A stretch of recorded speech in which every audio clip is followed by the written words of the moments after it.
Bon les amis, voilà bien un exercice qui me donne bien envie de le faire. Alors je le connais pas, j'ai envie de le traiter. C'est un exercice de 2021 a priori ou 2020, je sais pas, je sais plus. Et là où je suis intéressé par cet exercice, c'est qu'on a des suites entremêlées, comme tu peux voir. On a une suite UN, une suite VN définie par récurrence avec un entremêlage. Voilà. Donc comme je connais pas l'exercice, je vais le découvrir en même temps. En même temps, je vois aussi que c'est un exo sur 6 points. Ça veut dire long exercice, puisque la plupart des exos sont évalués sur 4 ou 5 points. Donc 6 points, on passe quand même sur un barème où t'es sur le barème d'un long exo. Donc je me dis que ça peut être pas mal. On y va? Donc exercice dédié aux suites numériques avec à la fin une petite interprétation d'algorithme écrit en Python. Des histoires de limites, convergence, on va voir ça ensemble. Ok? Si cette vidéo te plaît, comme d'habitude, partage, diffuse autour de toi. Abonne-toi à ma chaîne si t'es toujours pas abonné. Tu sais que t'as ce petit bouton que je t'ai mis ici, qui est très beau, magnifique. Hop, tac, clic, t'es abonné. Et en même temps, t'as toutes les notifs au fur et à mesure de toutes les vidéos que je sors, il y en a beaucoup. Et en même temps, tu participes à faire connaître mon travail. Et ça, c'est cool. Allez, on y va. Exercice 2, oui, mets la vidéo sur pause, fais l'exo par toi-même. Essaye de faire l'exo par toi-même. Tiens, regarde. Voilà. Tu peux mettre la vidéo sur pause, là, tu as tout le sujet. Hop, c'est bon. Tu peux faire l'exo. Et maintenant, je me remets comme ça pour avoir la place. Allez, on démarre. On considère les suites UN et VN définies pour tout entier naturel n par U0, V0 égale 1, UN plus 1 égale UN plus VN, VN plus 1 égale 2 UN plus VN. Donc tu as vu, il y a des suites entremêlées. Dans toute la suite de l'exercice, on admet. T'as vu, ils l'ont mis en gras. Tiens, je vais le souligner en rose. Et puis je peux le surligner, le souligner du dessus. Tu vois, je sais pas comment on dit. En violet, comme ça, tu vois vraiment, ça fait un sandwich. Et c'est admet. C'est important que tu partes du principe qu'on peut utiliser ça directement. Et ça aussi, ils l'ont mis en gras, strictement positif. On peut le traduire, ça, si tu veux. UN, strictement positif. VN, strictement positif. Non, j'insiste là-dessus parce que j'ai lu rapidement l'énoncé là avant de commencer la vidéo et je me suis rendu compte rapidement aussi que ça, on va l'utiliser. Et si tu l'utilises pas, tu es bloqué en fait. On va voir ça tout de suite. Calculer U1 et V1. Ça, c'est des points en fait de mendicité. C'est pour raquer des points en fait très simplement. Je rigole, mais faut pas que tu perds des points là-dessus. Tu vois ce que je veux dire? Là, c'est les points, il faut les prendre ici. Il te les donne en fait. Donc U1, j'utilise la relation de récurrence là. UN plus 1 égale UN plus VN. Donc U1 égale U0 plus V0. U0 plus V0. Il se trouve que U0, V0, c'est égal à 1. Donc 1 plus 1, 2. J'encadre, j'ai U1. Ok? V1, pareil, j'utilise ma relation de récurrence ici. 2U0 plus V0. Donc 2U0 plus V0. Ça nous fait 2 fois 1, 2 plus 1, 3. Ok, t'as vu, ils nous donnent des points, ils sont gentils. Démontrer que la suite Vn est strictement croissante. Puis en déduire que Vn est supérieur à 1. Alors c'est pas compliqué, mais là encore, il y a juste les techniques à connaître de tes suites, en fait, tout ce que tu as vu en première et ce que tu fais en terminale. Pour démontrer que la suite est croissante, moi je pars toujours sur ce genre de question de Vn plus 1 moins Vn.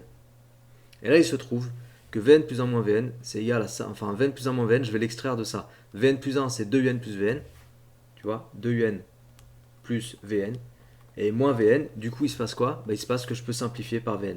Là je me pose la question, j'aboutis sur Vn plus 1 moins Vn égale 2Un, et la question que je me pose c'est comment étudier le signe de 2Un, tu vois? Parce que quand je fais ma résolution, je suis orienté vers la réponse que je trouvais. Et moi je trouvais que c'est soit positif soit négatif. Et là en l'occurrence, vu qu'on veut montrer que la suite est strictement croissante, il faut trouver que c'est positif. Donc la question que mon cerveau se pose, c'est comment je fais pour montrer que ça c'est positif. Donc je suis focalisé sur quel est son signe à 2UN. Et là je me souviens de l'énoncé. UN est positif. C'est easy, il te donne les réponses en fait. Il suffit juste de bien lire l'énoncé et ça déroule tout seul. Donc or, UN est positif, entre parenthèses, énoncé. Donc, 2UN est positif, donc, Vn plus 1 moins Vn est positif, donc, Vn est croissante. Et voilà, là tu as répondu à ta question. T'as vu? 2-2, c'est fait. Après, alors démontrer que Vn est supérieur à 1. Ici, tu as les élèves qui vont partir sur des histoires de démo par récurrence et tout. Je sais qu'il y en a qui vont penser à faire ça, et là, ça va poser souci. Alors attends, je suis désolé, parce que j'ai envie d'avoir un peu plus de place là. Donc je vais augmenter la taille. Voilà, en fait, j'ai envie que tu vois un petit peu mieux surtout. Ok? Donc ici, on me demande de démontrer que Vn est supérieur à 1. Et on vient de démontrer que la suite est croissante. Suite croissante, ça veut dire quoi?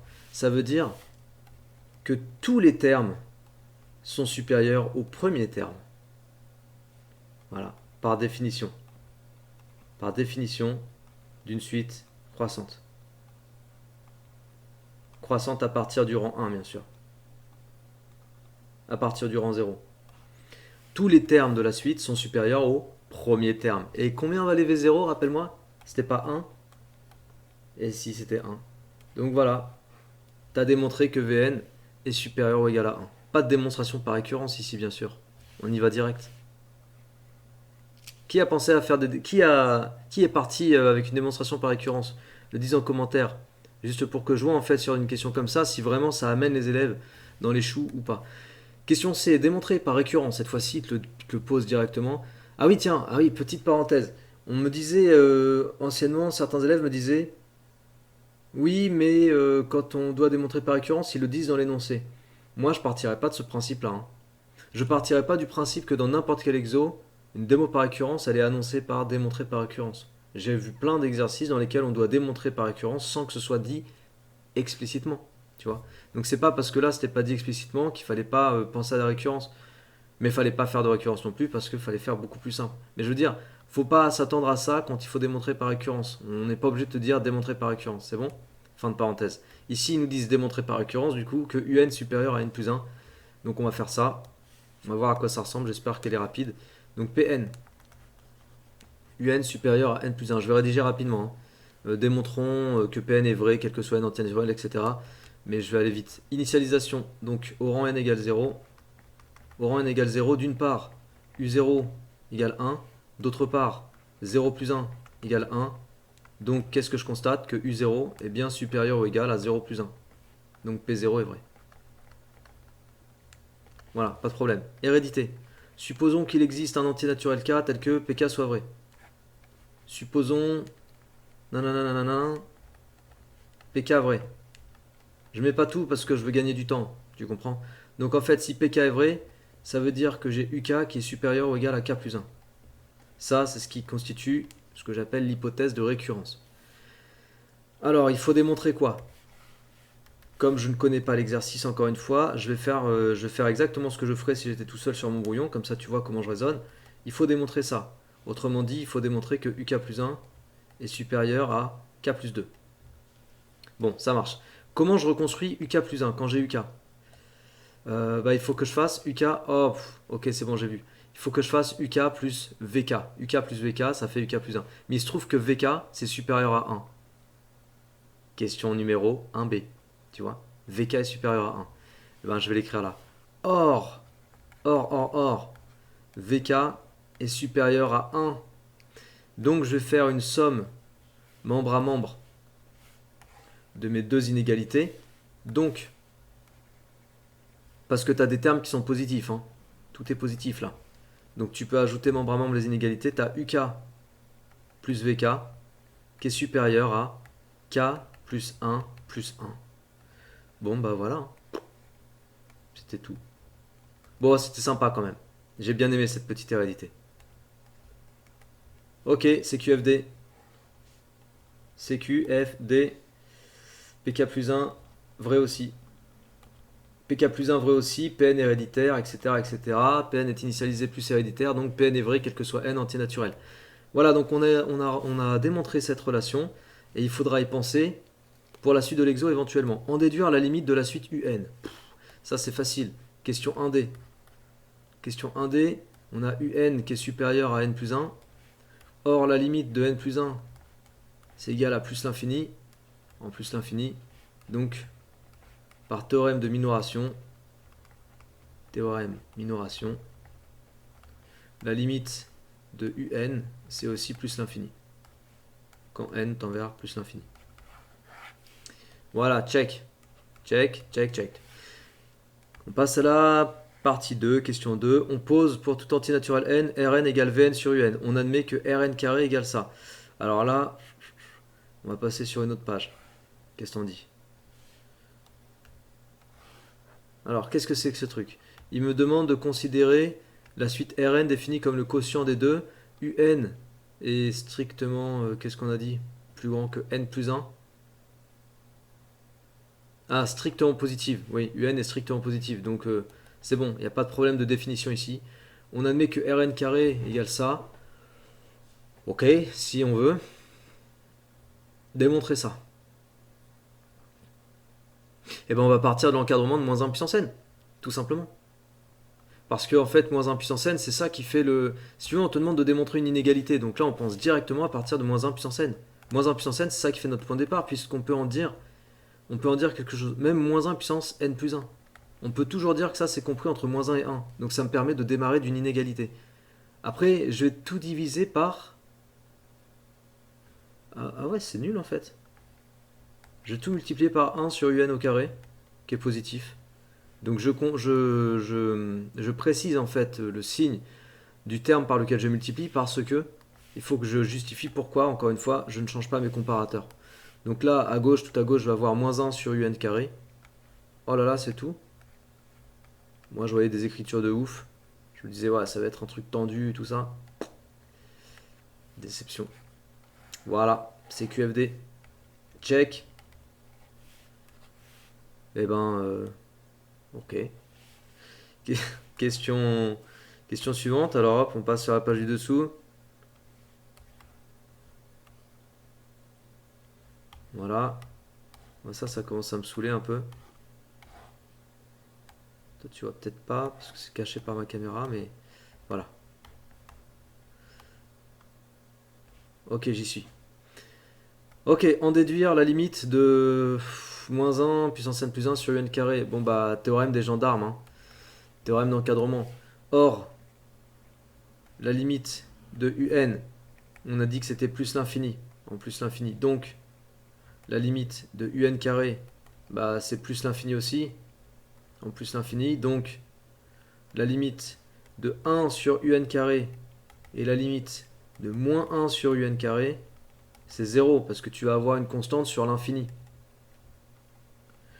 Donc par théorème des gendarmes, si les deux termes qui encadrent, ils tendent tous les deux vers 0,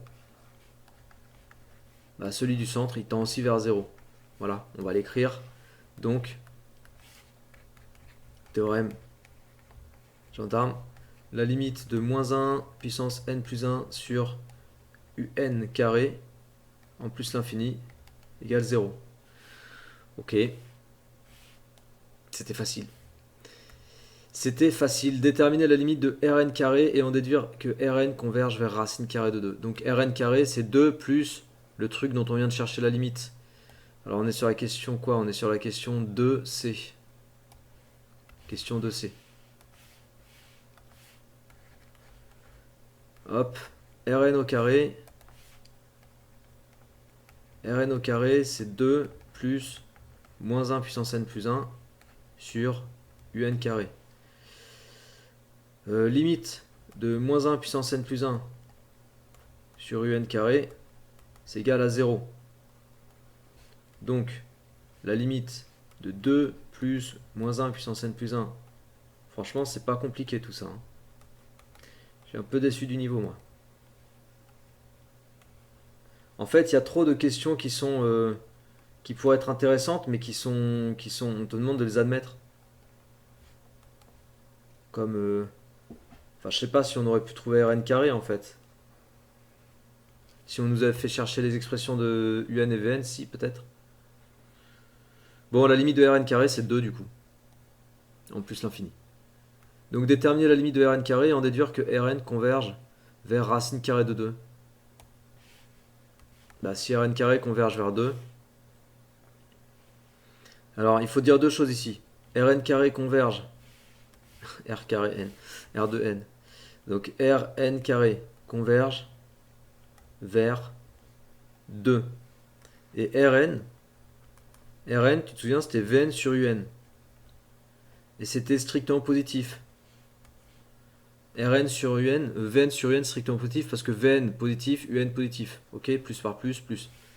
Donc, Rn converge vers racine carrée de 2 et pas moins racine carrée de 2. Parce que comme Rn carré égale, comme Rn carré égale 2 en fait. Alors oui, si, on va l'écrire un peu plus proprement. Allez, on va prendre le temps un peu de faire ça propre.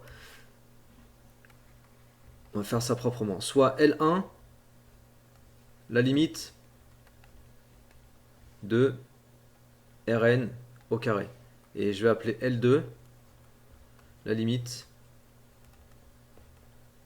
de Rn. Ok? Donc limite de Rn égale L2 en plus l'infini. Alors la limite de Rn au carré, c'est L2 au carré en plus l'infini. Or, la limite de Rn carré en plus l'infini, c'est L1. Et on a dit que c'était 2. Donc qu'est-ce qu'on va conclure des deux choses qu'on vient d'écrire? Donc L2 au carré égale 2. Et c'est là en fait que mon histoire de signe est importante parce que là tu peux conclure deux choses. Soit que L2 égale moins racine de 2, soit que L2 égale plus racine de 2. Or, donc L2 c'est la limite de Rn. Or, Rn c'est Vn sur Un et c'est positif car Vn positif et Un positif. Donc, forcément L2 est positif. On ne peut pas avoir une limite négative. Donc L2 égale racine carrée de 2. Voilà. L2 étant défini comme la limite de Rn. Ok? Donc limite de Rn égale racine carrée de 2. Plus racine carrée de 2. Bon voilà, ça je l'ai fait un petit peu proprement. Comme ça, on a un peu plus de contenu. Au sens... On va chercher un peu plus loin, quoi. Parce que là, je trouvais que ma réponse ici, elle était un petit peu trop rapide. Dac. Démontrer que pour tout entier naturel, Rn plus 1 égale 2 plus Rn sur 1 plus Rn. Eh ben, let's go. On va partir de Rn ici. Donc Rn plus 1, c'est Vn plus 1 sur Un plus 1. Question C, question D. Question D. Rn plus 1, c'est quoi? C'est Vn plus 1 sur Un plus 1. Tu te souviens, Vn et Un, enfin Vn plus 1, Un plus 1, on avait ça au tout début. Ici. Donc Vn plus 1, c'est 2 Un plus Vn. 2 Un plus Vn. Et Un plus 1, c'était Un plus Vn. Alors qu'est-ce qu'il faut retrouver? 2 plus Rn sur 1 plus Rn. Sachant que Rn, c'est Vn sur Un. Tu sais quoi, je diviserai bien par Un en haut et en bas. Tiens, regarde, là je vais te montrer comment je raisonne. 2 plus Rn sur 1 plus Rn. Donc là, je suis sur mon brouillon. 2 plus Rn sur 1 plus Rn. Je suis sur mon brouillon, je suis le jour du bac, je suis le jour du contrôle, de l'examen, etc.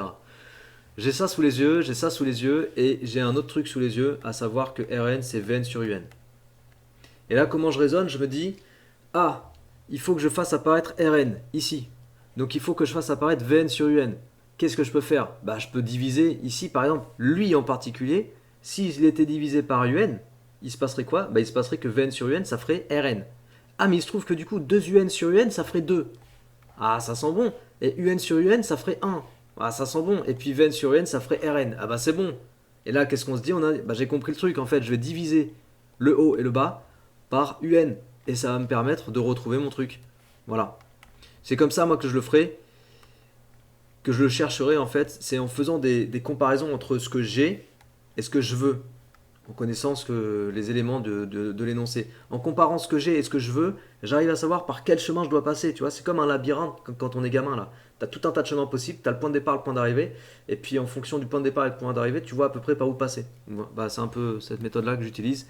Si ça t'intéressait de savoir comment on fait pour trouver les bonnes pistes, bah voilà, je viens de te le dire. Donc je vais multiplier, comme je t'ai dit, en haut et en bas par 1 sur Un. Encore une fois, je reprécise que je ne connais pas cet exo, donc je te fais un exercice que je ne connais pas. Je plaisante pas, j'ai jamais fait cet exercice, donc je découvre en même temps que toi. Je trouve que c'est intéressant de faire les vidéos dans ce genre de situation. Donc 2 Un fois 1 sur Un, plus Vn fois 1 sur Un fois 1 sur Un. Comme ça, tu peux voir concrètement comment on fait pour rechercher en fait. Et puis c'est plus amusant pour moi. Hop, là on simplifie, là on simplifie. Il me reste quoi? Au numérateur, il me reste 2 plus Vn sur Un. Et au dénominateur, il me reste 1 plus Vn sur Un. C'est-à-dire bah, c'est-à-dire 2 plus Rn sur 1 plus Rn.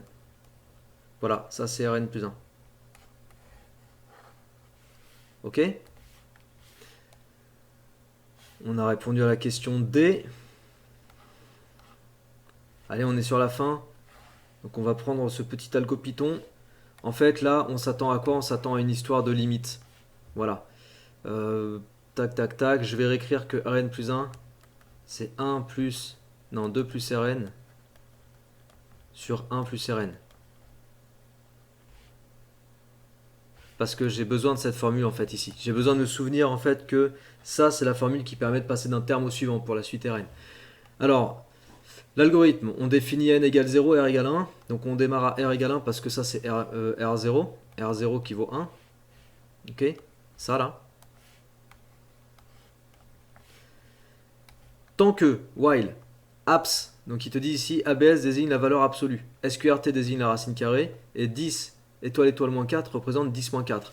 Donc là en fait c'est tant que, si je recopie cette ligne là, tant que la valeur absolue de R moins racine carrée de 2 est supérieure à 10 moins 4, t'as vu c'est plus facile à lire comme ça que comme ça. Donc rien ne t'empêche sur ton brouillon d'écrire ça pour vraiment comprendre ce que fait cet algorithme.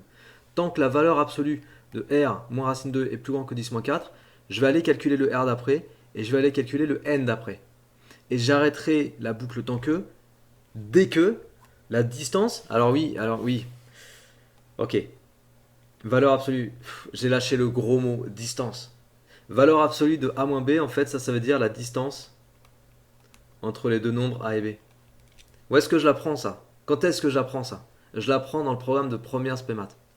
Quand on parle des fonctions de référence, fonctions valeur absolue, on apprend que la distance entre deux valeurs numériques, c'est valeur absolue de la différence entre ces deux valeurs numériques. Donc c'est pour ça que j'ai l'idée d'interpréter abs R moins racine de 2, valeur absolue de R moins racine de 2, j'ai l'idée de l'interpréter comme une distance. Tant que la distance entre R et racine de 2 est plus grande que 10 moins 4, 10 moins 4, 0,00001, je crois, si je me... ouais, je crois que c'est ça. Tant que c'est plus grand que 10 moins 4, je continue à calculer R. D'accord? Parce que là, je calcule le R d'après. Et je lui associe le N d'après, le rang d'après. Et je m'arrête dès que la distance devient inférieure à 10 moins 4. Donc cet algorithme, il affiche quoi? Il dit la valeur de N renvoyée par ce programme est 5. Donc ça veut dire interprétation.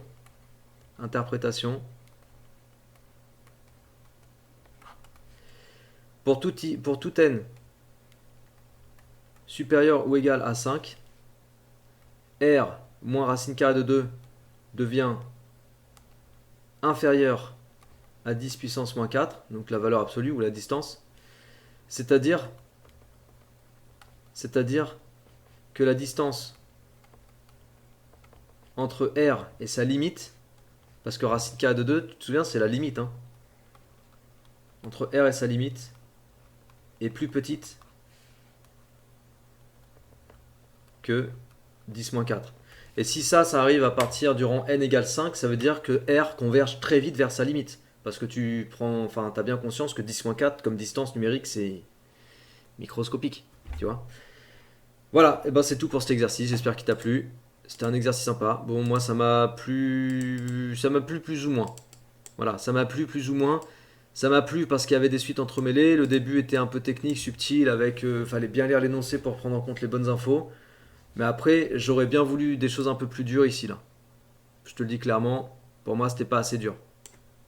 Voilà, je m'attendais à du plus. En fait, quand j'ai vu ça, je me suis dit, vas-y, je le fais parce que ça m'a eu l'air dur, ça de loin.